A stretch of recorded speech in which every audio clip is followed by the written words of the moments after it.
좋아요를 눌러주시면 대단히 감사합니다. 최근 드러난 50대 남성 홍모 씨 사건은 그 자체로 충격적일 뿐만 아니라 우리 사회의 범죄 예방 수사 시스템이 가진 구조적 허점을 적나라하게 드러낸 사례로 주목받고 있습니다. 이번 사건은 단순히 한 명이 사이코패스적 범죄가 아니라 제도와 인식의 빈틈이 어떻게 비극으로 이어질 수 있는지 보여주는 생생한 경고입니다.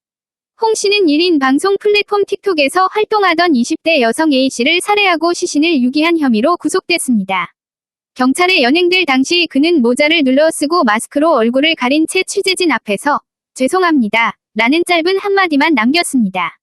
살해 동기에 대해서는 별다른 설명을 거부했지만 수사 결과 단순한 우발적 범행이 아니라 그가 오랜 기간 온라인에서 젊은 여성들을 노려왔음을 시사하는 정황들이 잇따라 드러나고 있습니다.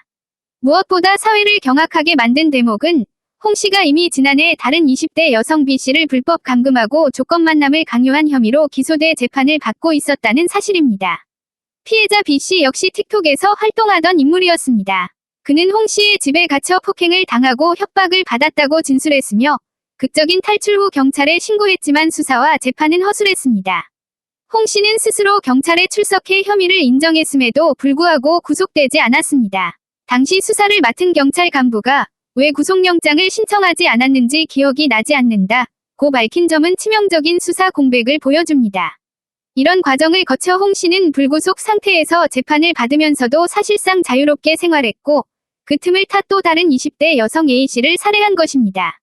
이는 단순히 한 개인의 범죄가 아니라 초동 수사와 사법 절차의 미비가 어떻게 2차 피해를 낳는지를 극명하게 드러내는 사례입니다.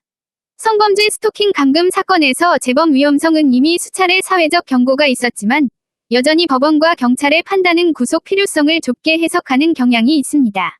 이번 사건을 계기로 여러 문제가 수면 위로 떠올랐습니다. 첫째, 플랫폼 기반 범죄입니다. 틱톡, 인스타그램 등 실시간 소통이 활발한 플랫폼에서는 특정 인물이 개인 방송이나 팬 활동을 통해 쉽게 접근할 수 있습니다. 팬과 크리에이터 사이의 거리감이 희미해지면서 사이버 스토킹이나 현실 범죄로 이어질 위험이 커집니다. 둘째, 사법 시스템의 구속 기준입니다. 명백히 재범 우려가 있는 폭력 감금 사건에서도 도주 우려나 증거 인멸 가능성이 없다는 이유로 불구속 기소가 이뤄집니다. 이 기준이 현실의 범죄 패턴을 따라가지 못하고 있는 것이죠. 전문가들은 재범 가능성이 높은 성범죄 강력범죄 전력자에 대해선 도주 우려와 별도로 위험성을 구속 사유에 적극 반영해야 한다고 지적합니다. 특히 온라인 플랫폼을 통한 접근 범죄는 한 번이 처벌로 끝나지 않는 경우가 많아 초동 단계에서의 구속과 재범 방지 대책이 필수적입니다. 피해자 A씨의 죽음은 단순히 개인적 비극이 아닙니다. 플랫폼을 기반으로 활동하는 수많은 젊은 여성들에게는 자신의 안전이 언제든 위협받을 수 있다는 현실을 일깨우는 사건이 되었고 경찰과 사법기관에는 구속이 곧 예방일 수 있다는 뼈아픈 교훈을 남겼습니다. 이제 필요한 것은 일회성 분노가 아니라 제도 개혁입니다. 온라인 플랫폼의 신고 시스템 강화, 경찰의 재범 위험성 평가 의무화, 그리고 구속영장 발부 기준의 현실화가 시급합니다. 한 사람의 무책임한 판단이 또 다른 생명을 앗아가지 않도록 사회 전체가 이번 사건을 깊이 성찰해야 할 시점입니다.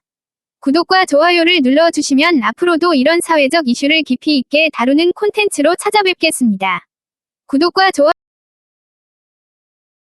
좋아요를 눌러주시면 대단히 감사합니다. 최근 드러난 50대 남성 홍모 씨 사건은 그 자체로 충격적일 뿐만 아니라 우리 사회의 범죄 예방 수사 시스템이 가진 구조적 허점을 적나라하게 드러낸 사례로 주목받고 있습니다. 이번 사건은 단순히 한 명이 사이코패스적 범죄가 아니라